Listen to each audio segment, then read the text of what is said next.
உத்திரமேரூரில் ஸ்ரீ திரௌபதி அம்மன் கோவிலில் துரியோதனன் படுகளம் நிகழ்ச்சி விமர்சையாக நடைபெற்றது. காஞ்சிபுரம் மாவட்டம் உத்திரமேரூரில் அமைந்துள்ள ஸ்ரீ திரௌபதி அம்மன் திருக்கோவிலில் துரியோதனன் படுகளம் நிகழ்ச்சி வெகு விமர்சையாக நடைபெற்றது.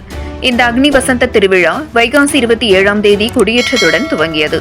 அர்ஜுனன் தவசு, அம்மன் பாஞ்சாலி தேவி திருக்கல்யாணம், பாண்டவர் பிறப்பு, அபிமன்யு சண்டை, கண்ணன் தூது உள்ளிட்ட பல்வேறு மகாபாரத இதிகாச சொற்பொழிவு தொடர்ந்து நடைபெற்றது.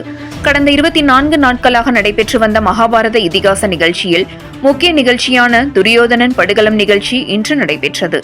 இதில் களிமண்ணால் உருவாக்கப்பட்ட மிகப்பெரிய துரியோதனன் உருவத்தை பீமன் வதம் செய்யும் நிகழ்வு நடைபெற்றது. இதைத் தொடர்ந்து இரவு தீமிதி திருவிழா இந்த கோவிலில் நடைபெற உள்ளது. இந்த துரியோதனன் படுகளம் திருவிழாவில் உத்திரமேரூரை சுற்றியுள்ள கிராமங்களைச் சேர்ந்த ஆயிரக்கணக்கான பக்தர்கள் கலந்து கொண்டனர். 7 Green News செய்திகளுக்காக காஞ்சிபுரம் மாவட்ட செய்தியாளர் எஸ். சதீஷ்.